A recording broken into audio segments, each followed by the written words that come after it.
जी बोले, अब मैं मंगल त्रयोदशी प्रदोष व्रत का विधि विधान कहता हूँ। मंगलवार के दिन व्याधियों का नाशक है। इस व्रत में एक समय व्रती को गेहूं और गुड़ का भोजन करना चाहिए। इस व्रत के करने से मनुष्य सभी पापों और रोगों से मुक्त हो जाता है। इसमें किसी प्रकार का संदेह नहीं है।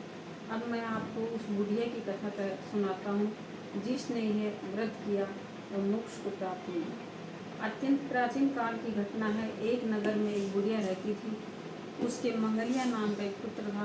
वृद्धा को हनुमान जी पर बड़ी श्रद्धा थी। वह प्रत्येक मंगलवार को हनुमान जी का व्रत रखकर यथाविधि उनका भोग लगाती थी और उसके अलावा मंगलवार को न तो घर को लीपती थी और न ही मिट्टी खोदती थी। इसी प्रकार से व्रत रखते हुए जब उसे काफ़ी दिन बीत गए तो हनुमान जी ने सोचा कि चलो आज इस वृद्धा की श्रद्धा की परीक्षा करें। वे साधु का वेश बनाकर उसके द्वार पर जा पहुँचे और पुकारा, है कोई हनुमान का भक्त जो हमारी इच्छा पूरी करे। वृद्धा ने यह पुकार सुनी तो बाहर आई और पूछा कि महाराज क्या आज्ञा है।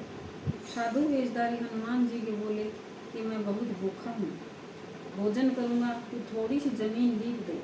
वृद्धा बड़ी दुविधा में पड़ गई।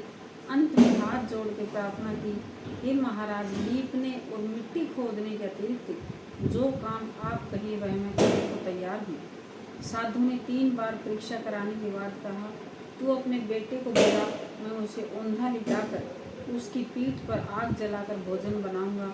वृद्धा ने सुना तो पैरों तले की धरती खिसक गई, मगर वह वचन हार चुकी थी।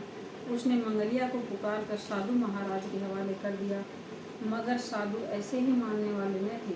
उन्होंने वृद्धा के हाथों से ही मंगलिया को औंधा लिटाकर उसकी पीठ पर आग जलाई।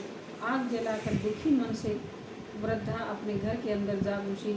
साधु जब भोजन बना चुका तो उसने वृद्धा को बुलाकर कहा कि वह मंगलिया को पुकारे ताकि वह भी आकर भोग लगा ले। वृद्धा आंखों में आंसू भरकर कहने लगी, अब उसका नाम लेकर मेरे हृदय को और न दुखाओ। लेकिन साधु महाराज न माने तो वृद्धा को भोजन के लिए मंगलिया को पुकारना पड़ा। पुकारने की देर थी कि मंगलिया बाहर से हंसता हुआ घर में दौड़ आया। मंगलिया को जीता जागता देखकर वृद्धा को सुखद आश्चर्य हुआ। यह साधु महाराज के चरणों में गिर पड़ी। साधु महाराज ने उसे अपनी असली रूप में दर्शन दिए। हनुमान जी को अपने आंगन में देखकर वृद्धा को लगा कि जीवन सफल हो गया। सूत जी बोले, हे ऋषियों, अब मैं आपको बुद्ध त्रयोदशी व्रत की कथा